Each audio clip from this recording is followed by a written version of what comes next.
ये current affairs जो है आपका मार्च का है। इसमें देखा जाए पीसीएस प्री का एग्जाम हो चाहे आरओ प्री एग्जाम, जो एग्जाम होना है खंड शिक्षा अधिकारी की जो वैकेंसी आने वाली है, जो बीएड वालों के लिए बहुत जल्द आने वाली है, उस वैकेंसी के लिए करंट अफेयर्स आप कम से 1 साल का चाहिए। जो भी एग्जाम इधर प्री होता है तो उसी क्रम में हम देखते हैं क्या अभी 11-12 में क्या घटना घटी है। सेला सुरंग की चर्चा थी। सेला सुरंग, पहले सवाल ये उठता कि ये सेला सुरंग कहाँ, अगर जियोग्राफी में आप जाएंगे तो आपसे मैचिंग टाइप क्वेश्चन बन जाएगा क्या कि सेला सुरंग किस राज्य में है। तो सेला सुरंग वास्तव में अरुणाचल प्रदेश में है और इसका उद्घाटन भारत के प्रधानमंत्री नरेंद्र मोदी द्वारा किया गया है। अगर देखा जाए तो इसकी नींव कब रखी गई थी, नींव की 2019 में रखी गई है। ये सेला सुरंग वास्तव में अरुणाचल प्रदेश के ईटानगर में अवस्थित है और 13,000 फीट की ऊंचाई पर, कितनी ऊंचाई पर, 13,000 फीट की ऊंचाई पर इस सुरंग को बनाया गया है। सबसे खास बात यह है कि दुनिया की सबसे लंबी बाय लेन सुरंग है, क्योंकि इसमें 2 सुरंग और हैं, यानी कह सकते हैं सब टनल हैं, और एक इसी में लिंक रोड बना दिया गया है। इसीलिए कहा जाता है कि दुनिया की सबसे लंबी बाय लेन सुरंग कहाँ है, तो भारत में है। और भारत में कहाँ है, भारत के ईटानगर अरुणाचल प्रदेश में है, जिसका उद्घाटन भारत के प्रधानमंत्री द्वारा अभी हाल ही में किया गया है। इसकी नींव 2019 में रखी गई थी। अभी एक सवाल उठता है कि इसका उद्देश्य क्या था, इस सुरंग को बनाने का क्या उद्देश्य है। आप जानते हैं तवांग जो कि अरुणाचल में है, जिसको लेकर के भारत और चीन के बीच में हमेशा विवाद होता रहता है। हमारी सेना कभी कभी वहाँ तवांग से हट जाती है जब बहुत ज़्यादा बर्फबारी होती है। तो इसीलिए इस सुरंग को जब बनाया गया तो उद्देश्य क्या है कि तवांग को हर मौसम में कनेक्टिविटी हमारी बनी रहे, यानी हमारी कनेक्टिविटी, हमारी सेना जब चाहे या हम जब चाहें तब तवांग में जाते रहें और आते रहें, इसीलिए इस सुरंग को बनाया गया है। अब अरुणाचल के साथ एक सवाल और उठता है कि अरुणाचल में क्या कोई और सुरंग अभी हाल ही में किसी का उद्घाटन किया गया। हाँ, नेचिफू सुरंग है, जिसका उद्घाटन इस देश के रक्षा मंत्री कौन है, राजनाथ सिंह द्वारा किया गया। एक खास बात और, अभी आरओ के एग्जाम में आरओ प्री आया भी था, हार्नबिल महोत्सव, 9वां पक्के पागा हार्नबिल महोत्सव कहाँ हुआ, अरुणाचल में हुआ था। तो इससे संबद्ध एक क्वेश्चन आप किससे पूछा जा सकता है। एक सवाल और क्या बनता है, 100% घरेलू नल जल कनेक्शन हासिल करने वाला उत्तर पूर्वी राज्य कौन है, अरुणाचल प्रदेश है। तो इतने सवालों को आप कनेक्ट कर सकते हैं। करंट को जब भी पढ़िए बेवजह की फालतू चीजें मत पढ़िए, उन्हीं को पढ़िए जो कुछ चर्चा में हो और आपको लगता है कि आप प्रीवियस ईयर करंट अफेयर्स को देख लीजिए।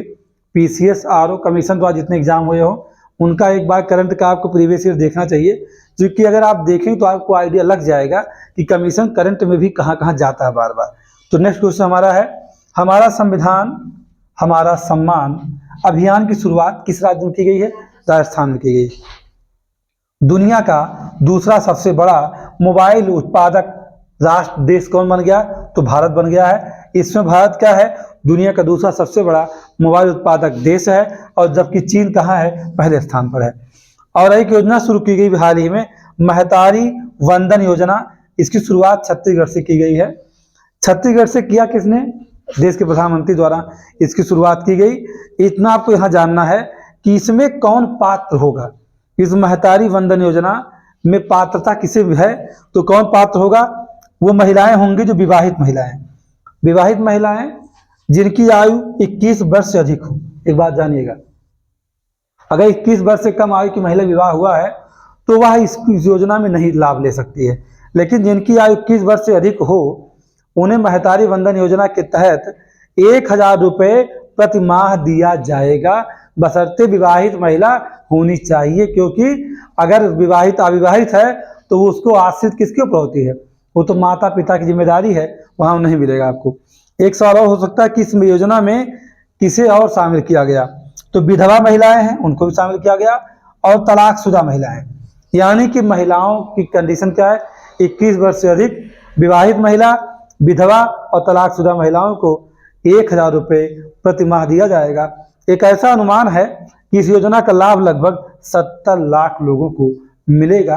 और देखा जाए तो महतारी वंदन योजना की शुरुआत मोदी जी ने चुनाव को देखते हुए ही किया है। चुनाव को देखते हुए एक और आपके पास करंट अफेयर्स है, लचित बोरफुकन, एक ऐतिहासिक व्यक्ति है ना, कौन, लचित बोरफुकन। इनकी अभी हाल ही में 125 फीट ऊंची जो है मूर्ति का अनावरण किया गया है। 125 फीट ऊंची मूर्ति का अनावरण किसने किया? देश के प्रधानमंत्री नरेंद्र मोदी जो किया गया। कहाँ किया गया? असम में किया गया है।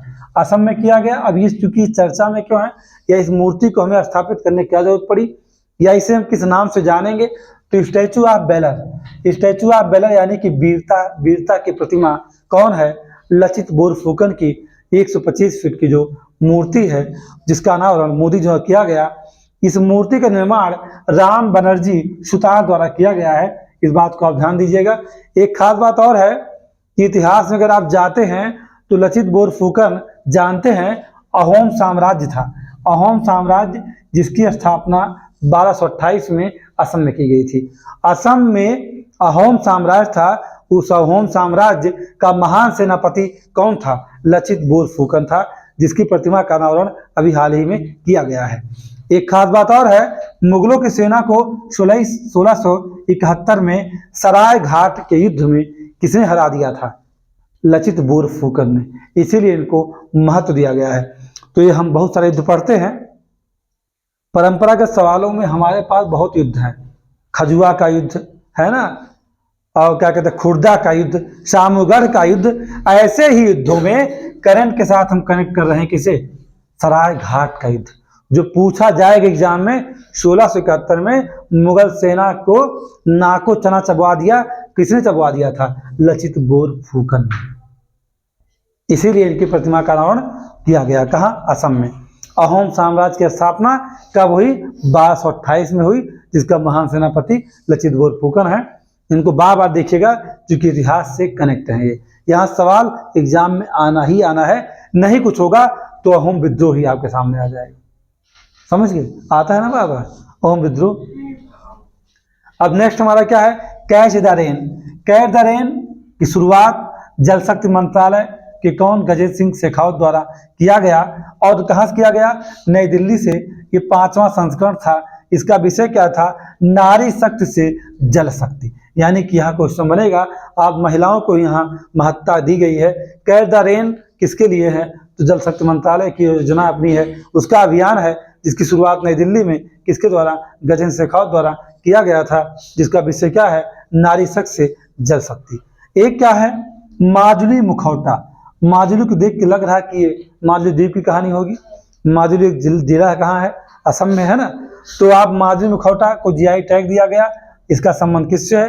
असम से। लेकिन सवाल उठता है, इस मुखौटे की उत्पत्ति किसने किया है? तो श्रीमंत शंकरदेव द्वारा किया गया है। ये मुखौटा वो बनाते थे कौन? श्रीमंत शंकरदेव। क्योंकि सवाल पूछा जा सकता है कि अभी हाल ही में माजुली मुखौटे को जीआई टैग दिया गया है, जो कि असम राज्य से संबंधित है। इसकी उत्पत्ति का श्रेय दिया जाता है निम्नलिखित में से किसे? तो कौन है? श्रीमंत शंकरदेव के द्वारा। ठीक। नेक्स्ट, एएस राजीव अभी नियुक्ति की गई है। केंद्रीय सतर्कता आयोग के आयुक्त बनाए गए हैं कौन? एएस राजीव। संभावना बनती सवाल बन जाए। और एक बहुत ही चर्चित सवाल आपके लिए हो सकता है, या बहुत महत्वपूर्ण कह सकते हैं, 96वां ऑस्कर अवार्ड किसे दिया गया? बेस्ट फिल्म कौन है? ओपेनहाइमर है। जबकि भारत की जो फिल्म है RRR को दोबारा फिर उसे क्या किया गया था? चयनित किया गया था, लेकिन उसे अवार्ड नहीं मिला है। इस बात को ध्यान रखिएगा।